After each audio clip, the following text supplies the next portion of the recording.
আমাদের প্রার্থী নিতাই বস্য মহাশয়ের সমর্থনে আমরা আজকে 6 নম্বর 7 নম্বর 8 নম্বর এবং 10 নম্বর ওয়ার্ডের নির্বাচনী কার্যালয়, যেটা আমরা মন্দির মনে করি, তার দ্বার উদ্ঘাটন করা হলো। এবং প্রত্যেকটা অনুষ্ঠানে দেখবেন প্রচুর মানুষ আজকে এসে আমাদের সঙ্গে হাতে হাত মিলিয়েছে এবং আমাদেরকে আশ্বাস প্রদান করেছে যে আমরা এবছর তৃণমূল কংগ্রেসের নেত্রী মমতা বন্দ্যোপাধ্যায়কে চতুর্থবারের মতন মুখ্যমন্ত্রী দেখতে চাই এবং আমরা বিগত দিনে যা ভুল করেছিলাম আমরা এবারের প্রার্থী নিতাই বস্যকে বিপুল ভোটে জয়যুক্ত করব। তার উদাহরণ আপনি দেখে নিলেন। 6 নম্বর ওয়ার্ডে প্রায় 25 থেকে 30টা পরিবার আজকের দিনে, আজকে এই শুভ রামনবমীর দিনে আমাদের নেত্রীর অনুপ্রেরণায় পরিণত হয়ে আজকে আমাদের দলে যোগদান করলেন এবং তারা হাতে হাত রেখে বললেন আজকের থেকেই তারা আমাদের প্রার্থী নিতাই বস্যর ভোট প্রচারে বেরিয়ে গেছে। বিজেপির প্রার্থী চোরকে নয় আমাকে ভোট দিন, বা চোরকে নয় সাধুকে ভোট দিন, কি বলবেন এই ব্যাপারে? দেখুন, এটা তো পার্টির একটা প্রচার। সে সাধু যদি আজকে এই ধরনের কথা বলে, কে চোর কী করছে, ওনারও ব্যাকগ্রাউন্ড আছে, আমরা সেগুলা নিউজ চ্যানেলের সামনে বলতে চাই না, কারণ ওগুলো নিন্দনীয় ব্যাপার, ছোটোখাটো ব্যাপার নিয়ে আমরা ভাবি না। কারণ আমাদের নেত্রীর একটাই কথা, উন্নয়ন, মানুষের পাশে থেকে কাজ করতে। যারা বিজেপি করেন বা যারা বিজেপিকে সমর্থন করেছেন বা বিজেপির যারা আছেন, তারা 2021 সালের বিধায়ক পেয়েছিলেন, 2024 সালে সাংসদ পেয়েছেন। তো তাদের কাছ থেকে তারা কি পেয়েছে?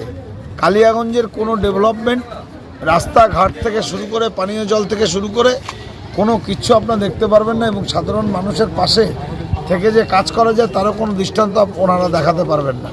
ওনাদের ভোট আসলে পারেই শুধু ধর্ম নিয়ে ছেলেখেলা করেন, ধর্ম নিয়ে রাজনীতি করেন, যেটা আমরা ঘৃণা করি।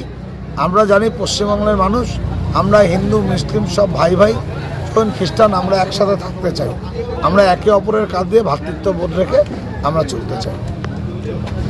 একবারের জন্য আমরা এখানে তৃণমূল প্রতীকে বিধায়ক হিসেবে পারিনি এবং সুবর্ণ সুযোগ রয়েছে কালিয়াগঞ্জকে আমরা নতুন ভাবে সাজাতে। আমাদের কালিয়াগঞ্জ সত্যি খুব সুন্দর, কালিয়াগঞ্জের মানুষ আরো সুন্দর, কিন্তু কালিয়াগঞ্জটাকে পরিপূর্ণতা রূপ দিতে গেলে আমাদের যেমন পৌর পরিবার রয়েছে, পঞ্চায়েত সিস্টেম রয়েছে, সাথে পূর্ণ সময়ের জন্য এমএলএ লাগবে তৃণমূল কংগ্রেসের। আর এটা যদি আমরা না করতে পারি, আমাদের কালিয়াগঞ্জের মানুষ আমরা ভুল করবো। আপনাদের সামনে আসবেন উনি, বিজেপির প্রার্থী আসবেন, সিপিএম এর প্রার্থী আসবেন, কংগ্রেসের প্রার্থী আসবেন, সবারই কথা শুনবেন আপনারা, সিদ্ধান্ত শেষে আপনারা নেবেন। তারা বলবেন, দেখবেন বিজেপির যদি প্রার্থী করে ভাষণ মারে, তার ভাষণ কিন্তু পুরো ডেভেলপমেন্টের কথা নাই, তিনি কি করবেন সেটা স্পেসিফিক ভাবে তিনি করতে পারছেন না। তিনি হয়তো বলবেন যে লক্ষ্মীর ভাড়া 3000 করে দিব, বেকার যুবক যুবতীদের আবার 28,000 টাকা করে মাসে মাসে ঢোকাবো, এগুলো বলবেন। একদম ভারতাবাদী ছাড়া তারা কথা বলে না। আমাদের 15 লক্ষ টাকা ঢোকার কথা ছিল প্রতিটা অ্যাকাউন্টে, ঢুকিয়েছে। ফাজলামি মারা হয়, আমাদের 100 দিনের টাকা আপনারা আটকে রেখে দিয়েছেন, ফাজলামি মারা হয়। ভারতাবাদী দিয়ে বারবার করে আপনারা আমাদের বিভাজন করেন। সাধু সন্ত মানুষ, সাধুর জায়গা থাকুক, কি হয়েছে? আমাদের ফুল মন্ত্র দিয়ে আমাদের মন্ত্র শিখাচ্ছে, মানুষের মধ্যে বিভেদ তৈরি করছে। কখনো করা উচিত নয়।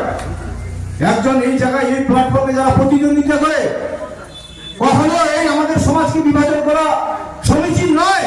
যেটা উনি বিভিন্ন জায়গায় বক্তৃত্ব দিয়ে বলছেন এবং বক্তব্য দিচ্ছেন, সেটা কোনো কাম্য নয়। সমাজটাকে অস্থির করার একটা পরিকল্পনা চলছে, আমাদের মধ্যে ভাগাভাগি করার চেষ্টা চলছে। আমাদের ওই 10 নম্বর ওয়ার্ডে, 9 নম্বর ওয়ার্ডে আমাদের পাশেই একটা বড় মুসলিম পাড়া রয়েছে।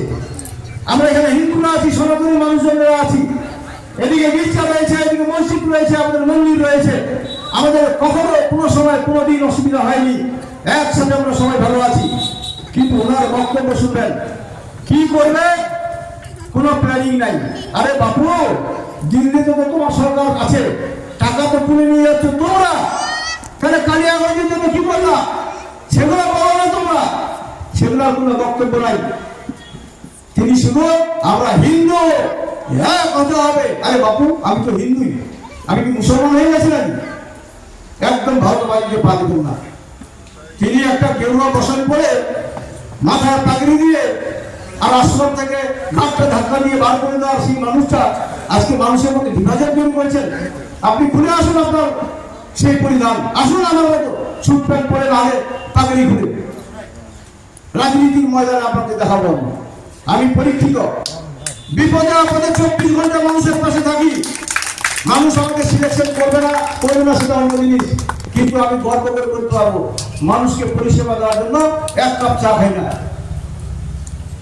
থানা হোক, কোর্ট হোক, কাছারি হোক, আমি খাওয়াই, আমি ভাড়া দিই টোটো। আমি বলেছি বলে আজকে মাইকে সবার সামনে বড় করে বলতে পারি। সেই জায়গা থেকে আসুন, নিশ্চিতভাবে পশ্চিমবঙ্গ সরকার মামাকি সরকার হবে, যে যাই বলুন।